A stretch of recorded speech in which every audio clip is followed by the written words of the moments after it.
So here we are this week in the middle of St. Mark's Gospel.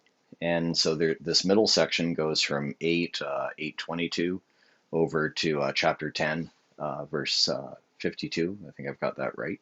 And in this middle section, or when I mentioned those chapters and verse markings, this middle section begins and ends with Jesus healing the blind.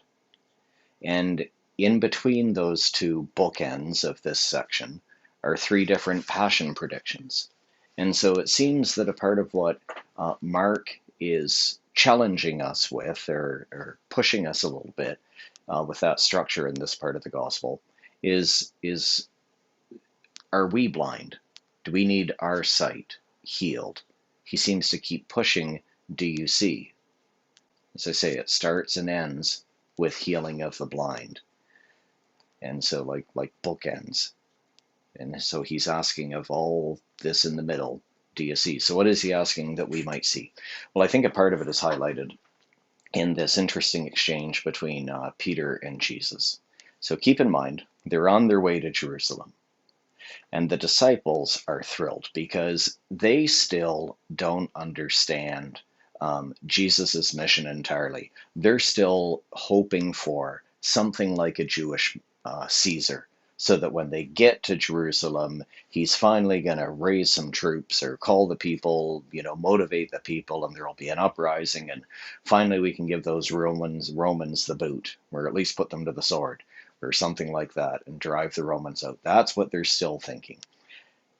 And what does Jesus do? How does he respond to those ideas?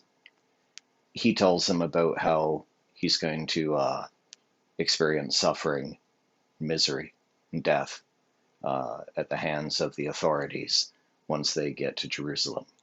Well, you can imagine how well that goes over with the disciples. And Peter then, he starts trying to dictate to Jesus. He's telling Jesus how it's going to go, and put Jesus in his place, and get rid of all these wacky ideas that he's kicking out, and put Jesus in his place and get him to see finally. And I always get a bit of a chuckle out of that section of the passage, because we can, all of us, any of us, quite regularly, we can think that we've got a better idea than God's. Thank you very much, and I'll tell God how things are going to go, and if God would just listen to me, then everything would be just fine. And that's kind of like what Peter is doing with Jesus here. And so then Jesus responds to that, and there's some really interesting things in the words that are used here. So first of all, that word about get behind me. Jesus rebukes Peter, and I want to talk about that word rebuke too, but get behind me. Interestingly, the same word that is at this point translated as get behind me, Satan, when he's talking to Peter. It's the same word that's used over in chapter 1 when Jesus first calls Peter and, Simon and his brother Andrew, Simon who becomes Peter. When Jesus first calls them to follow him, it's the same word. And so Jesus, I think, is maybe reminding Peter in that word choice about get behind me, follow me, reminding Peter who's the disciple here. And the word rebuked is also an interesting word, because in Mark's gospel, the other place that this particular word for rebuke, there's kind of two words, where this particular word is used is when Jesus is casting out demons. And the idea to this word, or the connotations to this word, is when something is in its wrong place. And so, when a demon has possessed somebody and Jesus rebukes them, they're not in the right place. And so Peter, similarly here, Peter is trying to put Jesus in what he thinks is the right place, and Jesus then rebukes Peter. And he tells Peter that he's setting his mind on human things, not divine things. And that makes sense. The disciples don't want Jesus to die. They don't want any of this calamity that he is predicting will come to pass once they arrive in Jerusalem. They don't want any of that. And Jesus turns to the disciples then, and he pushes this point further about, if anyone wants to follow me, take up your cross. A cross. Not a bouquet of tulips, but a cross. Take up your cross and follow me, he says. And so what's in these readings for us? Well, I think there's a number of things in these readings for us. One of the things, of course, is it reminds us that being a Christian, or doing the right thing, doing the loving thing, is not necessarily always going to be easy. Sometimes it might feel like the whole world is against you, and it may feel so burdensome that it feels like you've got a cross on your back. Take up your cross. Being a Christian and doing the right thing is not necessarily always easy. But we Christians know, when Jesus says, take up your cross, we know that the story doesn't end on Calvary. The story of Jesus doesn't end at the cross. Look what God does 3 days later. And so that is surely an energizing and motivating thing for us, an encouraging thing for us, a strengthening and a battery charge, a boosting thing for us. Take up your cross. We know the story doesn't end at the cross and with the cross. And the other thing that these readings speak to me is that line about you're setting your mind on human things, not on divine things.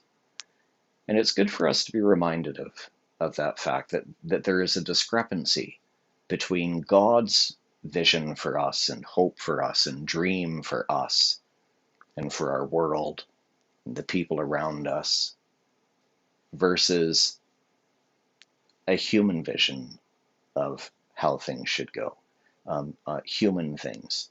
It seems to me that so much of our world is motivated by people chasing after power, prestige, money, material gain, all of these different things. There's a story told by an American Franciscan, Richard Rohr. I think it's Richard Rohr who tells this story about this fellow who he spends his whole life. The way this story goes is he spends his whole life, climbing the ladder, seeking and striving after climbing the ladder. And then at the end of his days, it's only then that he realizes the ladder was leaning against the wrong wall. And that, for me, there's a difference between God's dream for us and the world's way of doing things.